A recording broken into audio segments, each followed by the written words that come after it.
तो शतरंज में एक ऐसी चाल हो कि प्रतिद्वंदी ये दिखाता है कि मैं कमजोर हो लिया और फिर मात दे देता है। कुछ हमारे साथ ऐसा ही करना चाहती थी सामने वाली पार्टी। जिनके साथ हम थे वो हमें बेगम दे रहे थे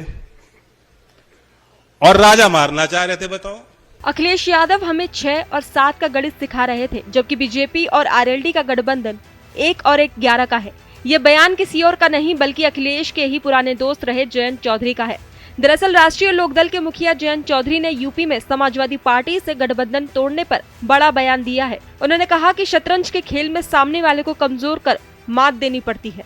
जयंत चौधरी कैराना में एनडीए गठबंधन के प्रत्याशी प्रदीप चौधरी के समर्थन में जनसभा में शामिल हुए थे। इस दौरान उन्होंने विपक्षी दलों पर जमकर हमला किया और कहा कि विपक्षी हमें बेगम देकर राजा को मारना चाह रहे थे।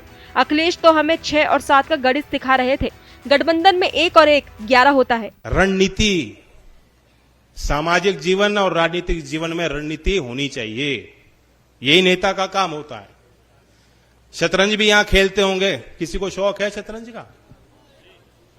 तो शतरंज में एक ऐसी चाल हो कि प्रतिद्वंदी ये दिखाता है कि मैं कमजोर हो लिया और फिर मात दे देता है। कुछ हमारे साथ ऐसा ही करना चाहती थी सामने वाली पार्टी। जिनके साथ हम थे वो हमें बेगम दे रहे थे और राजा मारना चाह रहे थे। बताओ, अखिलेश यादव पर निशाना साधा। आरएलडी प्रमुख ने कहा, राजनीति में कड़वे फैसले भी लेने होते हैं।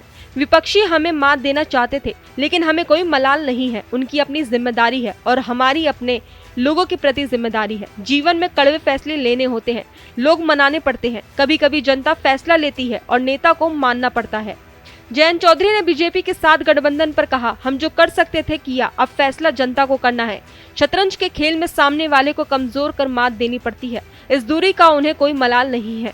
जयंत चौधरी ने कहा कि ये तो मान सम्मान की बात है, किसानों के लिए कोई कमी नहीं छोड़ेगी आरएलडी जयंत। चौधरी चरण सिंह को भारत रत्न दिए जाने का जिक्र करते हुए जयंत चौधरी ने कहा कि जो सरकार चौधरी साहब को भारत रत्न दे सकती है वो किसानों के लिए भी कोई कमी नहीं छोड़ेगी। जयंत ने इस दौरान कांग्रेस को भी आड़े हाथों लिया और कहा, पिछले चुनावों में कांग्रेस के साथ हमारा समझौता था, पूर्व में भी कांग्रेस से गठबंधन था, हम 1 सीट जीते, कांग्रेस की सरकार बनी, लेकिन कांग्रेस ने 5 साल तक हमें नहीं पूछा, लेकिन बीजेपी ने सम्मान दिया और अब बीकानेर में भी चुनाव प्रचार के लिए बुलाया है। फिलहाल खबरों में बस इतना ही। बाकी देश और दुनिया की तमाम खबरों के लिए देखते रहिए भारत एक्सप्रेस यूपी।